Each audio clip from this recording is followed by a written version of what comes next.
राधे राधे दोस्तों, आज की वीडियो में आप आनंद लेंगे नाग तीर्थ और मार्त तीर्थ की महिमा के बारे में।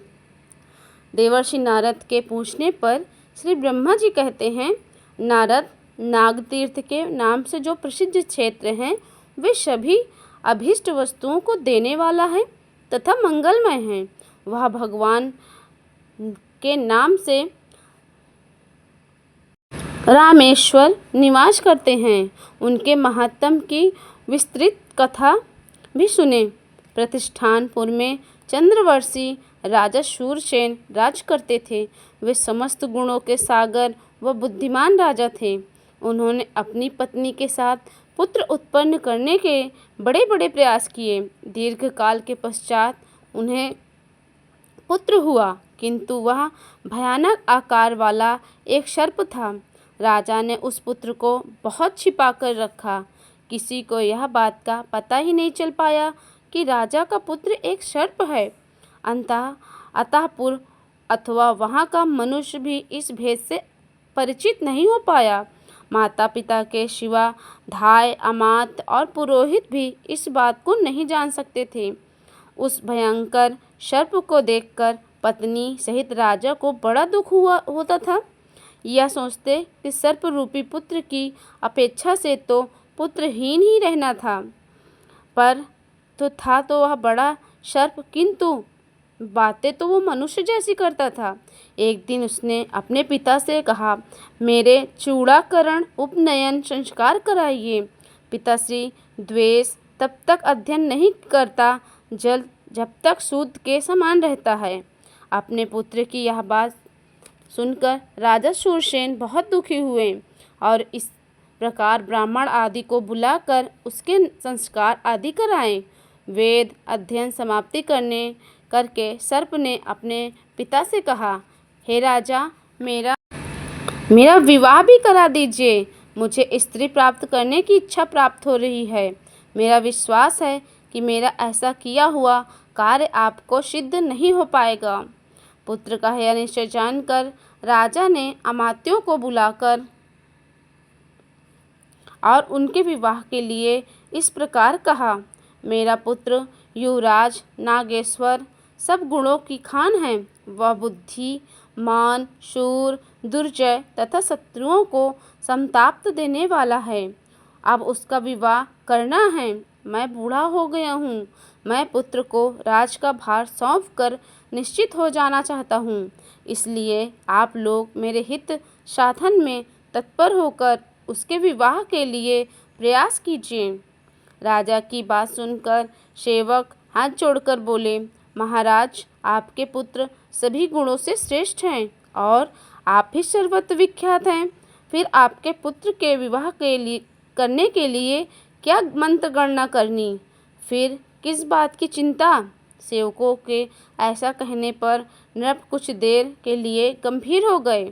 वे सेवकों को यह बात बताना नहीं चाहते थे कि मेरा बेटा एक सर्प है, और वे भी इस बात से अपरिचित ही थे। राजा ने फिर कहा, कौन कन्या गुणों से सबसे अधिक है और कौन राजा ऊंचे कुल में उत्पन्न है। श्रीमान उत्तम गुणों का आश्रय है। राजा का यह कथन सुनकर सेवकों में एक बड़ा बुद्धिमान पुरुष, जो महाराज के संकेत को समझने वाले थे, उनका विचार जानकर बोले, महाराज, पूर्व देश में एक राजा हैं। उनके पास हाथी, घोड़ों तथा रत्नों की गिनती नहीं है। महाराज विजय के 8 पुत्र हैं जो बड़े धनुधर हैं। उनकी बहन भोगवती साक्षात लक्ष्मी के समान है। राजन, वह आपके पुत्र के लिए सुयोग्य पत्नी होगी। बूढ़े सेवक की बात सुनकर राजा ने उत्तर दिया कि राजा की वह कन्या मेरे पुत्र के लिए कैसे प्राप्त हो सकती है। बूढ़े सेवक ने कहा, महाराज, आपके मन में जो बात है वो मैं समझ गया। आप मुझे कार्य सिद्धि के लिए आज्ञा दीजिए। महाराज शूरसेन ने वस्त्र भूषण वाणी से बूढ़े मंत्री का सत्कार करके उन्हें बहुत बड़ी सेना के साथ भेज दिया। वे पूर्व देश में जाकर महाराज विजय से मिले और नाना प्रकार के वचनों तथा तीर्थ तिथिजनक उपायों से राजा को संतुष्ट किया। मंत्री ने राजकुमारी भोगवती और उस नाग का विवाह तय कर दिया। राजा विजय ने कन्या देना स्वीकार कर लिया। बूढ़े मंत्री राजमहल को वापस लौट आए और सूरसेन से विवाह का सारा वृत्तांत कह सुनाया। बहुत सारा समय व्यतीत हो जाने पर बुद्ध मंत्री तथा अन्य जनों को लेकर सहसा राजा विजय के यहाँ पहुँचे और इस प्रकार कहने लगे, राजा महाराज सूरसेन के राजकुमार नाग बड़े ही बुद्धिमान और गुणों के समृद्ध हैं। वे स्वयं यहाँ नहीं आना चाहते। क्षत्रियों के विवाह अनेकों प्रकार से होते हैं, अतः यह विवाह शास्त्र द्वारा हो जाए तो बहुत अच्छा होगा। वृद्ध मंत्री की बात सुनकर राजा विजय ने उसे सत्य ही माना और भोगवती का विवाह शस्त्र के साथ ही शास्त्र विधि के अनुसार संपन्न हुआ और बड़े हर्ष के साथ बहुत ही गायों और अश्व आदि सामग्री दहेज में देकर अपनी कन्या को विदा कर दिया और साथ ही अपने सेवकों को भेजा। बूढ़े मंत्री और सचिवों ने प्रतिष्ठान में आकर राजा सूरसेन को उनकी पुत्रवधि वधू समर्पित कर दी। राजा विजय ने जो भी विनय पूर्ण समाचार कहा उनको भी कह सुनाया। दी हुई दहेज की सामग्री, विचित्र आभूषण और दासियां तथा वस्त्र आदि निवेदन किए। उन सभी कार्यों का संपादन करके वे लोग व्रतकृत हो गए। राजकुमारी भोगवती के साथ जो विजय के सेवक पधारे थे उनका महाराज सूरसेन ने बड़े सम्मान के साथ स्वागत सत्कार किया, जिसे सुनकर राजा विजय को प्रसन्नता हो ऐसा बर्ताव करके सभी को विदा कर दिया। राजा विजय की कन्या रूपवती थी। वह सुंदरी सदा अपने सास ससुर की सेवा में संलग्न रहा करती थी। भोगवती का पति अत्यंत भीषण महानाग रत्नों से सुशोभित एकांत गृह में सुगंधित पुष्पों से बिछी हुई सुखद शैया पर आराम करता था। उसने अपने माता व पिता के बारंबार कहा कि मेरी पत्नी राजकुमारी मेरे समीप क्यों नहीं आती। पुत्र की यह बात सुनकर उनकी माता ने धाय से कहा, तुम भोगवती से जाकर कहो कि तुम्हारा पति एक सर्प है, देखो इस पर वह क्या कहती है। बहुत अच्छा कहकर धाय भोगवती के पास गई और एकांत में विनीत भाव से बोली, कल्याणी, मैं तुम्हारे पति को जानती हूँ, वो देवता हैं, किंतु यह बात है किसी पर प्रकट मत करना कि वे मनुष्य नहीं सर्प के रूप में हैं। धाय की बात सुनकर भोगवती ने कहा, मनुष्य कन्या को सामान्यतः यही पति मिलता है। यदि देव जाति का पुरुष में प्राप्त हो तो कहना ही क्या, वह तो बड़े पुण्य से मिलता है। धाय ने भोगवती की बात सर्प से, माता से और महाराज सूरसेन से भी कही। तब भोगवती ने भी धाय को बुलाकर कहा, तुम्हारा कल्याण हो, मुझे मेरे स्वामी के दर्शन तो कराओ। तब धाय ने उसे ले जाकर अत्यंत भयानक सर्प का दर्शन कराया। वह सुगंधित फूलों से आच्छादित पलंग पर विराजमान था कि एकांत गृह में रत्नों से विभूषित वे भयानक सर्प के आकार में बैठे हुए अपने स्वामी को देखकर भोगवती ने दोनों हाथ जोड़कर कहा, हे स्वामी, मैं धन्य और अनुग्रहीत हूँ, जिसके पति देवता हैं, पति की स्त्री की गति है। यह सुनकर नाग को बड़ी प्रसन्नता हुई। उसने हंसकर कहा, सुंदरी, मैं तुम्हारी भक्ति से संतुष्ट हूँ, बोलो तुम्हें क्या शिष्ट वरदान दूँ। तुम्हारे अनुग्रह से मेरा संपूर्ण स्मरण शक्ति जाग उठी है। मुझे पिनाकधारी देवधारी भगवान शंकर ने श्राप दिया था। शेष नाग का पुत्र महाबलवान नाग जो भगवान शंकर के हाथ का कंकड़ बना लेता था, वही मैं तुम्हारा पति हूँ। तुम ही वही मेरे पूर्व जन्म की पत्नी भोगवती हो। एक दिन भगवान शंकर एकांत में पार्वती के साथ बैठे थे। वह पार्वती जी ने एक बात कही, जिसे सुनकर भगवान शंकर ठठाका मारकर हंस पड़े। उस समय मुझे भी हंसी आ गई, जिससे कुपित होकर भगवान शंकर ने मुझे श्राप दे डाला। किंतु मनुष्य योनि में सर्प रूप में जन्म लेकर ज्ञानी होना होगा।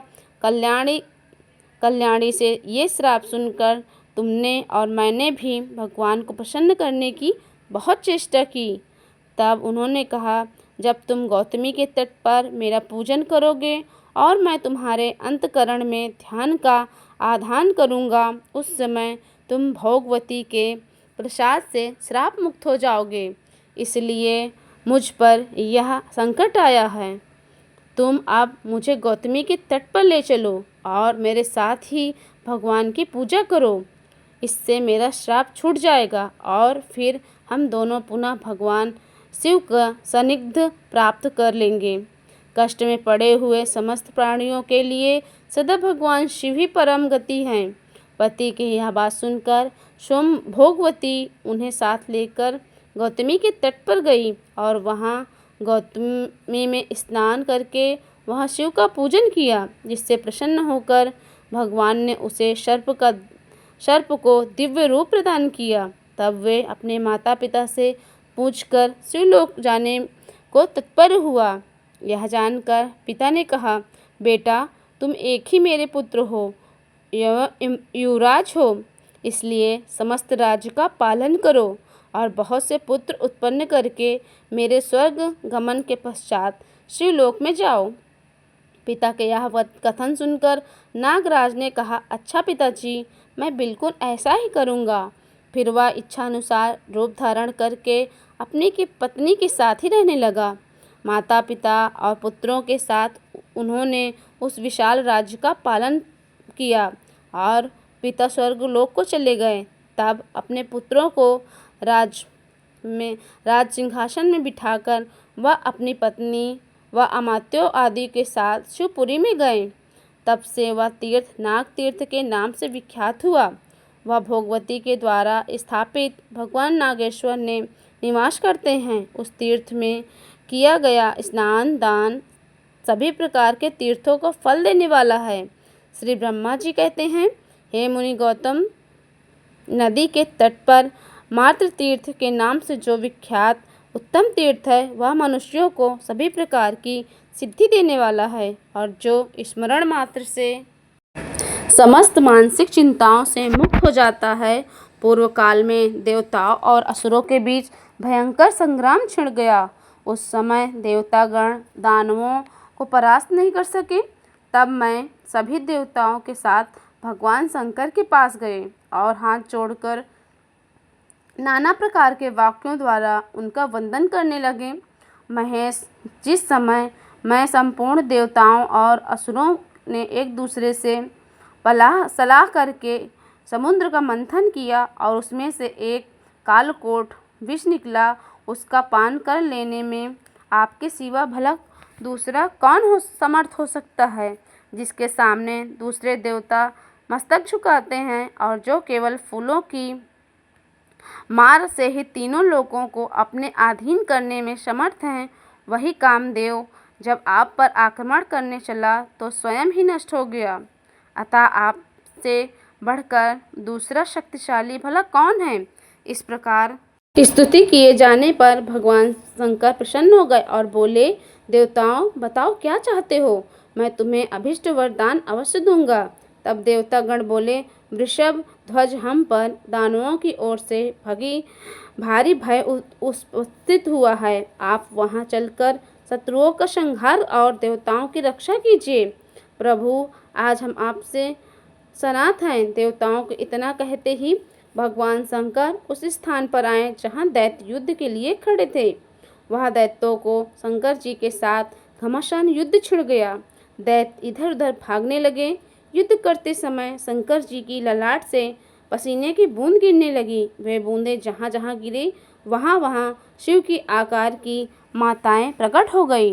वे भगवान माहेश्वर के से बोले कि आप आज्ञा दे तो प्रभु, हम सब असुरों को खा जाएं। तब देवताओं से घिरे हुए भगवान ने कहा, शत्रु जहाँ जहाँ जाएं उनका पीछा करो और और मेरे डर से रसातल में जा पहुँचे हैं।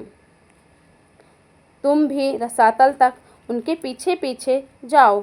वे आज्ञा पाकर वे माताएं पृथ्वी छेद कर रसातल में पहुंच गई और अत्यंत भयंकर युद्ध दैत्यों तथा दानवों का संहार करके फिर उसी मार्ग से देवताओं के पास लौटी। तब माताओं के जाने से लौटने तक देवता गौतमी के तट पर खड़े रहे। लौटने पर देवताओं ने माता को वर दिया कि संसार में जिस प्रकार शिव जी की पूजा होती है ठीक उसी प्रकार माताओं की भी होगी। ऐसा कहकर देवतागण अंतर ध्यान हो गए और माताएं भी वहीं रह गई। जहाँ जहाँ वे देवियाँ स्थित हुई वहाँ स्थान मातृ तीर्थ माना जाता है। वे सभी तीर्थ देवताओं के लिए भी सभ्य है और मनुष्यों के लिए बात ही क्या। शिव जी के कहे अनुसार उन तीर्थों में किया हुआ स्नान, दान और तर्पण सब कुछ अक्षय होता है। जो मनुष्य मातृ तीर्थों के इस उपाख्यान को प्रतिदिन सुनता व स्मरण रखता है वो दीर्घायु और सुखी होता है। तो ये अध्याय यहीं पे समाप्त होता है और अगले अध्याय में आप सुनेंगे आषाढ़ मास की 15वां अध्याय की कथा। तो तब तक के लिए आप सभी को नारायण नारायण।